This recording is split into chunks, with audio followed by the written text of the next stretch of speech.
The shadows of Julia's soul.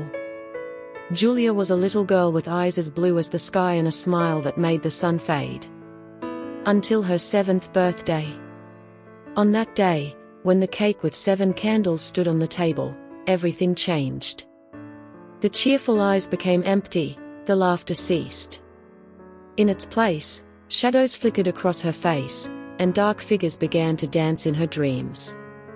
Her parents, worried and desperate, sought help from doctors and therapists. But the explanations remained absent. Julia no longer spoke of her dreams, she withdrew into herself. Her gaze became cold and empty, her touch icy. The warmth she once radiated was gone. One evening, as a storm raged over the city, lightning struck the sky. A bright flash of light that captivated Julia for a moment. Then the lightning struck the house, a fire broke out, and Julia was left behind, alone and traumatized. Her parents, who died in the fire, left a deep hole in Julia's soul. She was taken to a monastery, a place that was supposed to offer her a new home. But the monastery was no ordinary monastery. It was a place where young girls, like Julia, marked by fate, were trained. A school for witches, where dark magic was taught. The abbess, an old woman with eyes that burned like glowing coals, greeted Julia with a cold smile. "Welcome, Julia," she said, her voice rough like grindstones. "You are here because you are chosen. You are a witch, and in this monastery you will learn to control your power."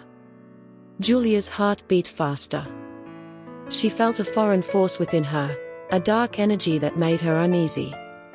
The abbess led her into a dark cellar, its walls covered with runes. There she learned the basics of magic, the dark arts that were cultivated in this monastery. The abbess taught her how to control the elements, how to communicate with shadow creatures, and how to force people to do her will. Julia learned how to read minds, how to create illusions, and how to inflict pain. Every night she had to summon the ghosts of her parents in a dark ritual to strengthen her power. The other girls in the monastery were not much older than her. They were all marked by fate, their souls filled with dark magic. Some had been rejected by their parents, others were victims of witch hunts that had driven them from their villages. Together they became a pact, an army of darkness, gathering their power in the darkness. Julia flourished in this environment. The dark magic that had once terrified her became her strength. She learned quickly and mastered the arts of witchcraft with a talent that even the abbess was surprised by. She became the leader of the other girls. Her cold, unyielding nature made her a fearsome figure. But deep in Julia's soul, a remnant of her old personality still slumbered. She remembered the warmth of her laughter, the love of her parents.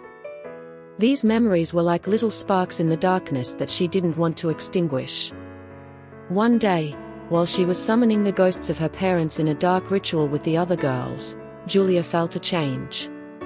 The ghosts, who had once filled her with fear, now seemed sad and desperate.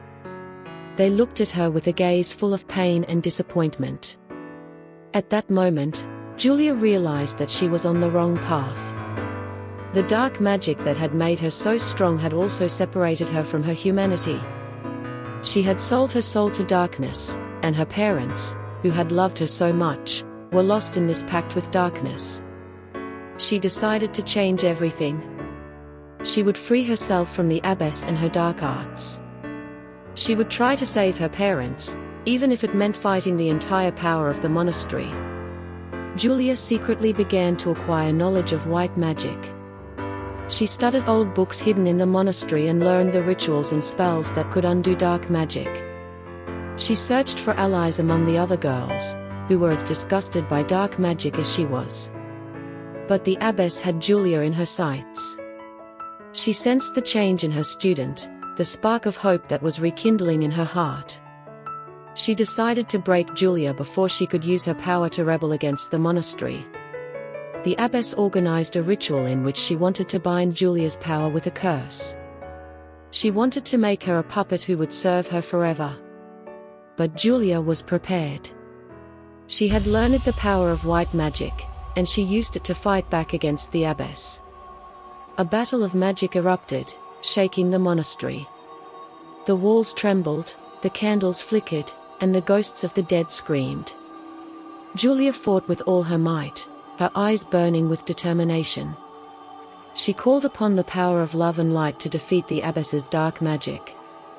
The battle lasted for hours, and both sides were exhausted. But finally, Julia managed to overcome the abbess. She bound her power with a spell that trapped her forever in a deep sleep. But instead of destroying dark magic, Julia decided to control it.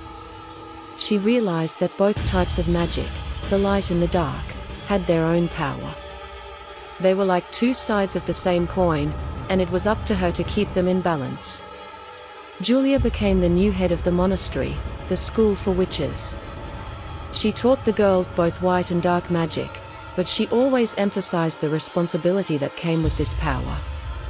She taught them to control dark magic, not to fear it, but to use it to do good. Julia became the most powerful witch of her time. She was a master of both types of magic, and she used her power to protect the world from evil, but also to help those in need. She was proof that even in the darkest souls, a spark of light can be hidden, and that the power of love and light is stronger than any dark force. She couldn't bring her parents back, but she had saved herself and created a new future for herself and the other girls. Julia was a witch who combined good and evil within her, and she would use this power to change the world.